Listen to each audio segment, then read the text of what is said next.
quadruple up our business in the next couple of days because y'all know come Wednesday, ain't nobody answering no phones. To the HPLS podcast. Live, relevant, and high performance information, conversations, and education weekly.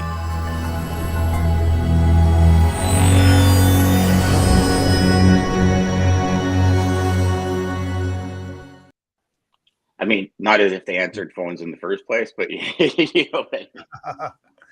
True. True. So, guys, U.S. Thanksgiving this week, Black Friday, Cyber Monday next week. Pretty big week. Do you guys do the whole Black Friday thing?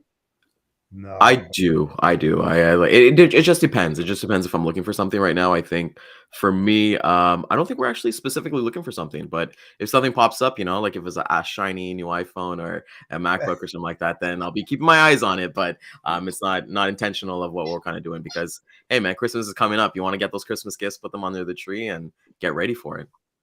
Yeah. Well, for me, every time I open the Amazon app, I'm like, oh, I needed that. Yep. Right. And then you go to the next one. Yeah, I need that too. yeah. I really want that. Oh my God, a new dehydrator. You know how fast I can make the dog's sweet potato treats if I had a new dehydrator? Yeah. It's always the worst when you see the flyers for the US because everything's so much cheaper than like Canada. So it's like, do I take that drive to Buffalo or Windsor on Friday morning? No, you ain't going to Buffalo. If you're gonna take a drive to Buffalo this week, you better go on your snowmobile because they got hammered this weekend. I am so jealous, boys. I was talking with a buddy of mine. I'm like, dude, are you kidding me? He goes, well, let's just grab the sleds and go down to Buffalo. Like, I mean, you're talking like cars were buried with like 1.5 feet, 2 feet of snow. You can go just down the street. Like you would jump cars at that point. It'd be so much fun. I don't know if the people that own the cars would appreciate it. I don't think they would appreciate that. So boys, we to everybody watching, listening, apologize. We're on a little bit, a couple minutes late this morning because we were trying to really put together, how could we help you be the most productive this week with half a week. Some of you might be like, you know what, I'm good. I don't need to be productive. I'm going to take the week because I pretty much did it every year. All my holidays fell on U.S. holidays when I was deep in the business. When you guys are. Ryan, what's your outlook this week? What's your big kind of mission? What do you want to accomplish this week? And same thing with Jeff. Yeah, of course. So the big thing for me is first off, control what you have that's already outgoing. So you should already kind of have your loads that you kind of got from last week that's for this week. So it's really important. Hey, if you're going to a new shipper, you're going to a new receiver, find out what their hours are, even if they normally are first come, first serve, because I've been in that situation where, hey, we thought it was open Thursday, Friday. We had to hold the freight till Monday, right? So understand what you're doing right now. I think we're looking at today's the 21st of the month. You should kind of already be at your monthly goal anyways, in terms of your GP and everything that you're kind of doing, right? So I just honestly believe that, hey, you're kind of just farming a bit. And I don't know, we have luxury in Canada, Dan, that every time that the US has a holiday, I just call Canadian customers because they're going to be in the office, right? And kind of vice versa, right? So if there's a Canadian holiday, call the US guys. If you're looking to procure more business for next year, because nobody's closing anything right now. But I think for me, it's more of the being proactive instead of reactive. Play defense this week and do a little bit of offense, but I'm playing defense this week to understand because, hey, Thanksgiving is a big holiday and it's all about family. It's about tradition. I know everybody is like all about grind and get things done and try to get things done. But I think people should unwind this week, take some time to yourself and understand that, hey, we've got one more holiday after Thanksgiving, which is going to be Christmas, and just enjoy the flow of it all, right? So for me, like I said, I'm just playing defense this week and with a little bit of offense. I like what you said there because it's so true that, and especially if you're a Canadian company that deals with US companies, this week is kind of like okay, I could catch up on paperwork. I can catch up on this. I can catch up on that. A lot of people, even in manufacturing companies, take the Thursday, Friday this week off. I mean, depending on where US Thanksgiving falls. But it's interesting that you said two things there. And one was, you should already be at your GP mark because we should always be at 75% of where we are. We should always be at the 100% of our goal. But also the fact that the flow, right? I'm talking to a lot of salespeople, and they're like, "Oh man, I'm pushing for this last couple months because I'm behind. I'm behind on my goals. I'm behind on my projections." And at this point, it's commission breath if you're pushing, Yeah, right? 100%. So I love that you talked about the flow. Jeff, what do you what's your I know Yeah. you're trying to crunch so much into so little this week.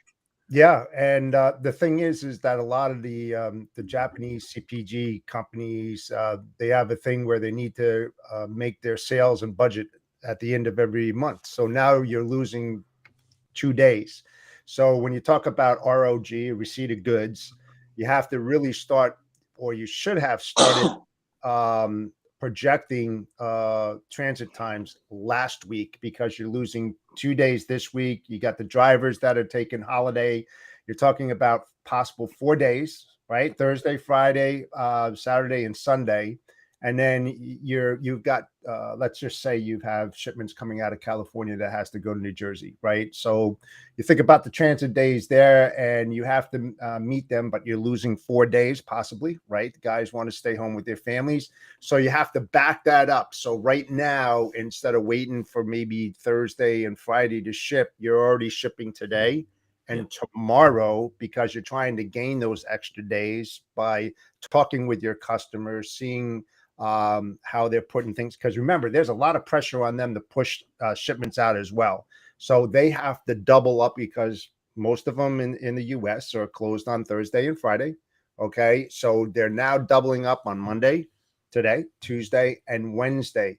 Are your carriers prepared? Have you discussed that with your carriers to see whether or not they have the capacity to handle that? Because it's just not your customer. It's all the other customers in the US, right? And shippers who are on the same playing field that are most likely doing the same thing. So you should have been talking to those carriers last week to try to get them in sync and give them some kind of a forecast for this week. If you didn't, you might be a little bit of trouble. So today will be a little bit heavier, I expect it, as well as tomorrow. And Wednesday, probably a half day, because a lot of US companies close down maybe at 1 o'clock on a Wednesday, so people can hit the airports, get on their planes, and go see their families, etc. So, yeah, it's you got to be on top of that and always be discussing with your shippers, your carriers, and then if you're a shipper, with your service providers. So, yep, I love that, because also, Dean's been echoing for a while now. Yeah. Drivers, they're like, okay, I'm going home, and this is when I'm going home, and that's it. So you either put me on what I need, and let's face it, the good ones and the ones that have been smart have made a lot of money this year already. So it's like, guys, listen, I'm going home with my family. Finally, I'm going to have that downtime. They're going to cut out midweek. Whereas, a couple of years ago, I remember we had drivers pick up on Wednesday, and they were rushing stuff through for the weekend.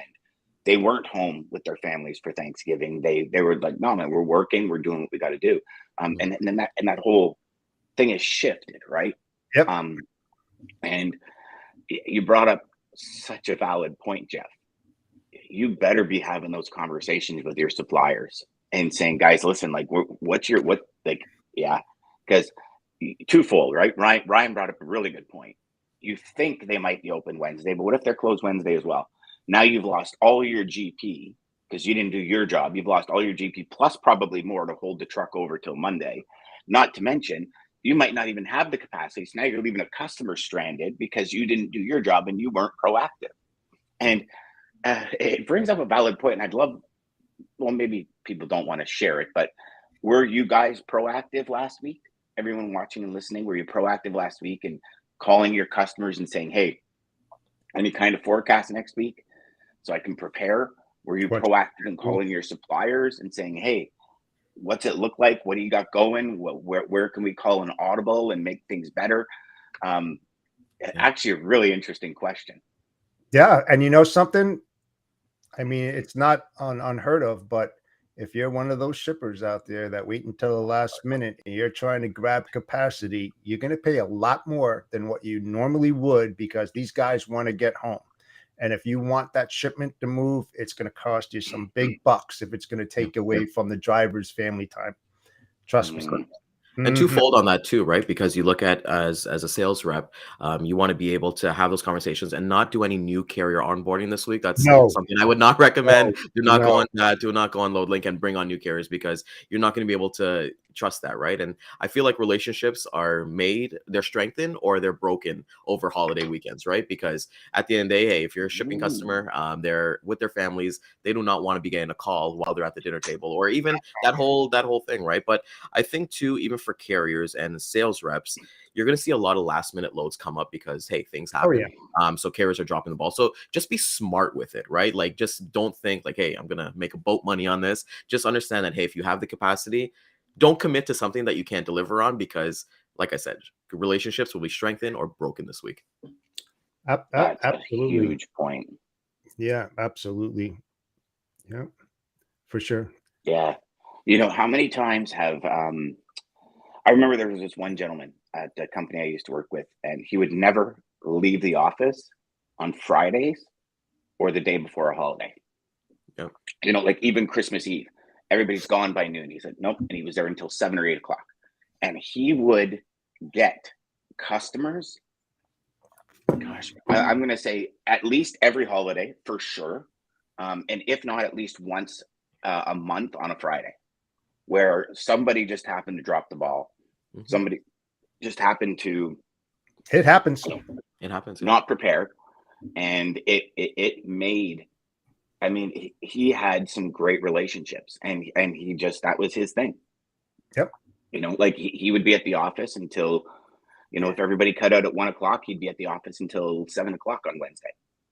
And it would, and, you know, without a doubt, somebody would drop the ball. Somebody would, you know, like, and how many times has it happened to you guys where like you think you have everything in place and everything's smooth and then just one little glitch and it's like the domino just knocks over and it's like and you're trying to get ahead of it to stop it, you know? Oh yeah, Well, on the shipper side, it happened to me.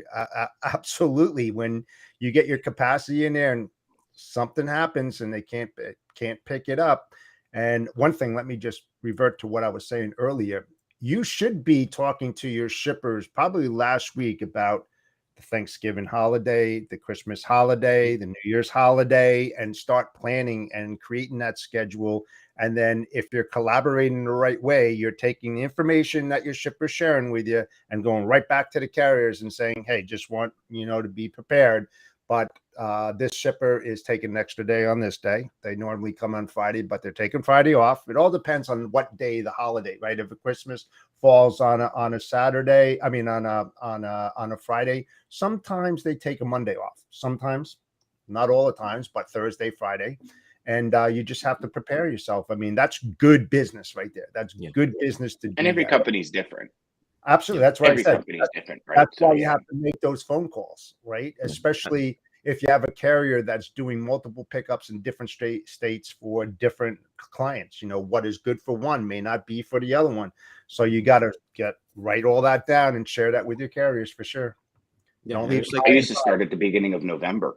Yes. Yeah. Beginning of November, I used to start and I used to say, okay, so just I'm trying to get, and it was kind of fruitless at the beginning of November because a lot of them were like, well, I don't know what the schedule is going to be. Orders drop weekly, And I was like, okay, I just want to, and like the conversation was a continuation every week from the beginning of November. And it was, okay, what's on tap? What's on schedule?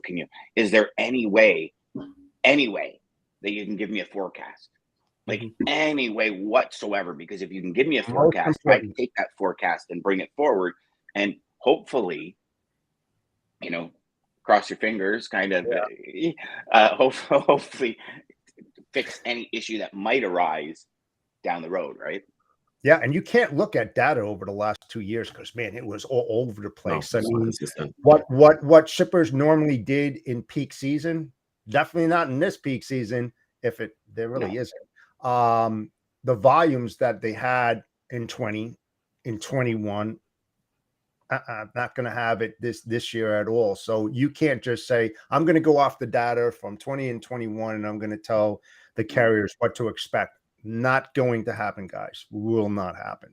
And I think one of the things too, when it comes to when we're thinking of like holidays, people think that, hey, Thanksgiving, like people are moving stuff for Thanksgiving or Black Friday this week. It's usually the opposite. I feel like not Canada, like Thanksgiving stuff would already been in stores maybe like Oh, two yeah, weeks ago. absolutely. So don't think in the mindset that, hey, it's the holiday, they got to move stuff like for the holiday. No, they're They prepping already for did it. 2 or 3 weeks. Like even Dan could attest to this. Even in Canada, as soon as Thanksgiving finished here, we're looking at Christmas already, in our department stores and everything like that, right? So just understand that, hey, it's there's going to be a mixed bag of everything. There's going to be things that are super urgent, but there's things that there's going to be a little flexibility. So it's really important, like Jeff always says, have the conversation, and you guys don't always have to agree with your shipping manager. It's the ability to have the ability to disagree and understand, like, hey, maybe this doesn't need to move this week. Doesn't need to be urgent. It's like we can push it off and get you a better rate next week just because of everything that's going on. And don't look at the data, because you're right, it's going to be up and down. It's not going to be consistent. And we use data as our number one thing. I'm looking forward to seeing Dean here on Wednesday. But at the end of the day, it's like we got to understand that you're in the real time things change, right? So just understand that. Yeah, and when you look Yeah, at and you make a sorry, Jeff, go ahead. Yeah, when you look at ecom, right? Black Friday is going to be the tail of the tape, and I say that because let's just say that there is a huge buying trend, and they're buying like wild. You better be prepared to be able to fulfill the inventory that was sold on Black Friday and get that into the store maybe next week, because maybe they underestimated what they were going to sell, because those things do happen, right? So you have to be able to pick that up. Like I said, that data in the past, I wouldn't use it, and make sure that, if you're working with an e-com or a shipper that had more inventory than what they thought they were going to sell, or vice versa, be in contact with them. And then you have to adjust that and tell your carriers what to expect for the following week in order to get that product into the store in the second week of December, depending upon where it's coming out. So, and you have twofold with that, right? So I'm finding on the e-com level, more and more things are like next day delivery. So True. they're already in the warehouses, right? Yes. So you have that store level for Black Friday where they open the doors, and like, Jeff, it's nothing like that in Canada. Like I remember going for Black Friday things years ago, and like you're standing in line, and then in this nice, polite line, like you're not pushing against the glass for Target to open to get that $300 TV, right? So you have the e-com level. At the e-com level, everything that you're pretty much going to buy is in the warehouses right now. So there's not going to be that big push to the warehouse. There might be a replenishment afterwards, that's what I'm talking but there's about. not going to be that big push. But you do have the possibility of all that overstock that they've been saving up. Those are going to be the huge Black Friday deals. And they're not going to be replenished because they already have too much of it. So I think personally, my personal kind of crystal ball this year is we're going to actually be shocked at the little replenishing that's going to happen before January. That's what I say, because I think these companies, I mean, if you look at, just read some of the stuff up on the Targets, on the Walmarts, on the Canadian Tires, on all of these major corporations, the Lowe's, the Home Depots, they overbought all sorts of stuff, and their warehouses are jammed, and they're like splitting, and they're saying, listen, we're going to like liquidate this stuff. And think about it, you need a patio set for next year, and it's like 70% off. I'll buy it now and store it in my basement until next year. You know what I mean? But they're not replenishing that until spring. So I think we're actually in for a very interesting flip when it comes to replenishing this year. Well, we see, and you know what? But what about the reverse logistics come after the holidays with all this inventory? How much of that, if what you're saying is true, you're going to see an uptick on those return. There always is. People overbuy, and it's just like, nope. They'll buy 3 of the same things, different sizes, whatever fits right. The other 2 go back. And if that's true, we're going to see a huge return season.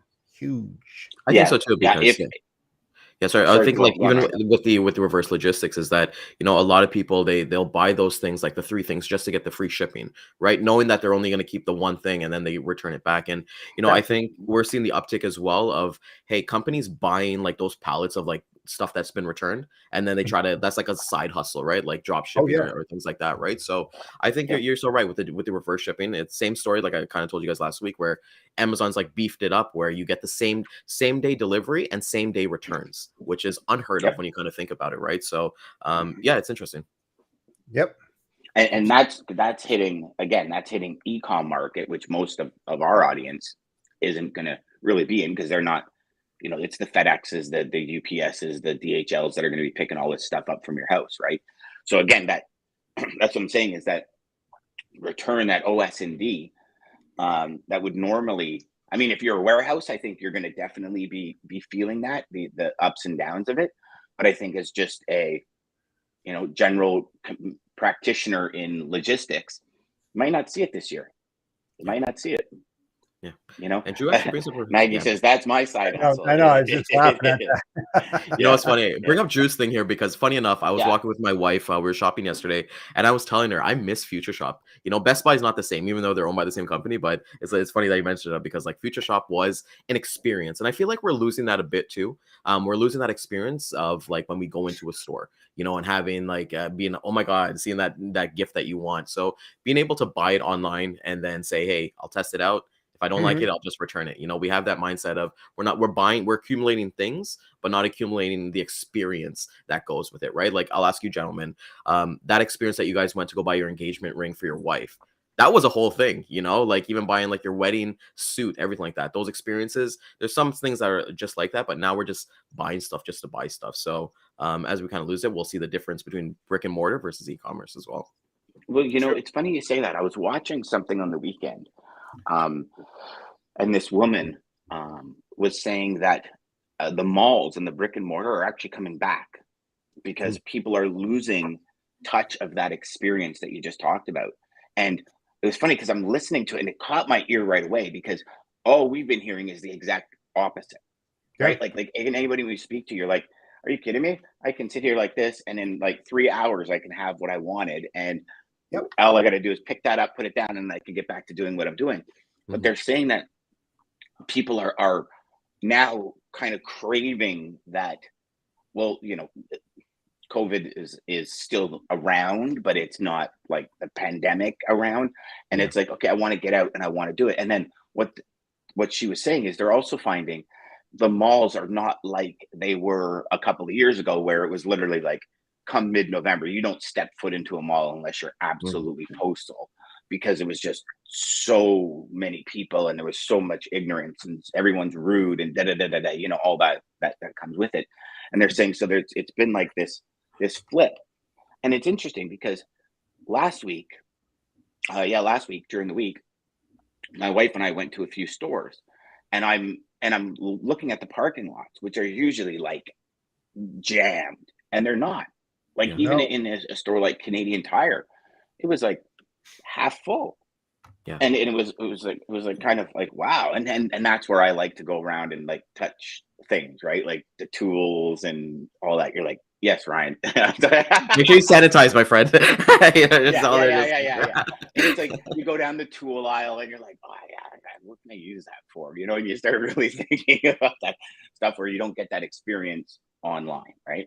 Yeah, I went to a mall on Saturday at 7:00. I mean, I hate going to malls. I think I already said that, but it was barren. I couldn't believe that we walked in there and there was hardly anybody walking around, nobody. And that was a Saturday night, like around 6:30, 7:00, and I was like, things are changing. Things are changing. I think like I don't go. I go maybe in a mall twice a year. Yeah, and I think like with the season changes, people will like, I'll tell you guys, for example, like we went to the mall, went to different stores, but the reason for me going there was to get a winter jacket. So seeing everybody kind of like, it's getting a little bit colder here in Toronto, people are getting new winter jackets. I'll see like we were packed. Like the lineup for winters, we were probably in line for like 15, 20 minutes, and it's kind of like unheard of to kind of see. So I think as people like Jeff, correct me if I'm wrong here, but do people get gifts for people for Thanksgiving other than, hey, let me bring a bottle just for like I'm going to Yeah, somebody's that's house. pretty But much it. Like an apple pie, mincemeat pie, whatever it might be, flowers, wine for sure, beer. It all depends on whose house you're going to. But yeah, Did you say mincemeat pie? Yeah. Ugh, it's disgusting. Like actual ground beef in a pie? No. No, it's just, it's like I can explain it. Do you ever have a fruitcake? Yep. That's in a pie. As a kid, those were staples. I think they made like, them in April for Christmas the next year. It's disgusting. Yeah.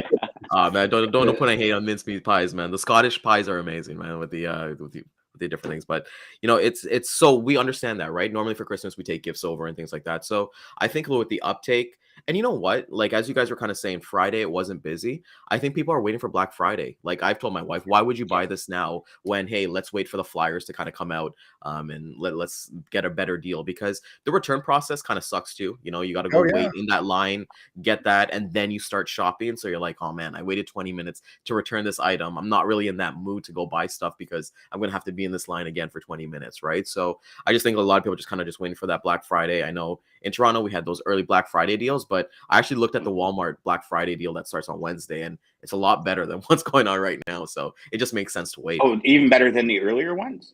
Yeah. You can get it's pretty cool. You see, they hosed me in hard, those early ones. I'm like, dude, I don't have to wait. I'm in, man. I got a new workbench table thing. Like, oh yeah, man, that's cheap. I got that. Yeah. It's like half off. And they better not have a better. I'll just return it. I haven't built it yet. So, look at like Drew. It's like what Drew said. Pearson. He said basically that you're going to see a lot of things from last year heavily discounted. You're going to see. I mean, let's face it. These warehouses are trying to push inventory. Because inventory space costs a lot of money. When you have them there, and if they sit there for months on end, you're losing your shirt. So they'll heavily discount it, like I said a long time ago, and they're going to be pushing that stuff, product, especially the stuff that had like last year's year on it. I mean, what are they going to do with that? I mean, either burn it or just get rid of it, because I don't know, but I think you're going to see a huge uptick on that. That brings up a really good point, Jeff, and a thought that I just had. The conversations you can have with your customers this week about like what's your company doing for Black Friday, the overstock, the items that are, what does that do for you when they all sell? If they don't sell, what's the plan moving forward if this happens? And the casual conversation, and authentic conversation of oh man, well we got 10,000 square feet of lounge chairs that we need to sell. What happens if they don't? Like what happens if you don't sell those? Like what is the implications on the beginning of 2023? Because now you got 10,000 square feet you're paying for pretty much January, February, March, April, May, and maybe into June. So almost half the year you now have that warehouse space still for that product that was bought a year ago. Right. You start discussing with them about direct to ship, direct to end user, and bypass the warehouse. Maybe in smaller shipments instead of it hitting it. We used to call it ghosting. It looked like it hit your warehouse, never did, and then it just goes direct to the end user, and invoices and everything seemed like it came out of Shreveport, Louisiana, and it never even hit there. But the invoice shows that it was there, because you're going direct. I mean, there's so many different ways of doing that if you have to do that because of warehouse space, because it's going to cost them. It's interesting. Did you hear that, Ryan? The verbiage? We would call it a blind shipment, right? Yes, exactly. I was just thinking that blind and a double blind, right? And a blind and double blind shipment. Yeah, those were the fun days, man. When you're making those BOLs, those are fun, man. The other way. Yeah, and as well as we're talking too, right? We're talking about like retail and things that consumables as well. When you look at different industries, like if they do like steel pipe or they do roofing or different things, it's still important to have those conversations because capacity is going to be a little bit tightened, whether it be flatbed, open deck, whatever you're kind of moving. So I think the one takeaway for everybody this week is you should have had the conversation last week or a couple of weeks ago, but have the conversation like today, like, find out exactly what doing and find out what your call. Yeah, exactly. Yeah, right.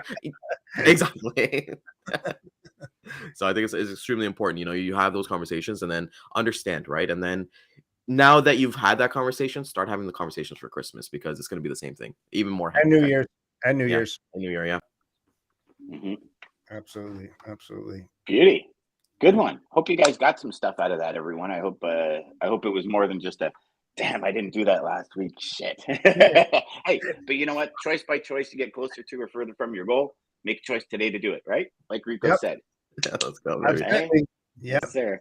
Awesome, man. So yeah, today was amazing. I think this was truly impactful because it's something that's relevant for this week specifically, right? So definitely go ahead, use tips and tricks, and definitely get it done. So I want to thank everybody for coming out this morning. I know it's a great week ahead of us. We got a great guest tomorrow who's going to be talking about video marketing. If you've never done video marketing at all, definitely tune in, because she'll definitely go through those steps. And then we got Dean on Wednesday. So if you guys like this video, definitely make sure to check our replays at 12 p.m. and 3 p.m. Eastern time, YouTube, Facebook, LinkedIn, and Twitter. We'll see you guys tomorrow. Thank you guys for everything. Have a good day. Centurion Trucking, our motto is people before profit. Today's market requires more transparency, consistency, and focus on what our clients need to win. Centurion Trucking and American Logistics are poised to help their clients achieve and surpass their targets. If you're looking for a team that honors your needs, dreams, and aspirations, then get a hold of Daman at American Logistics or Centurion Trucking.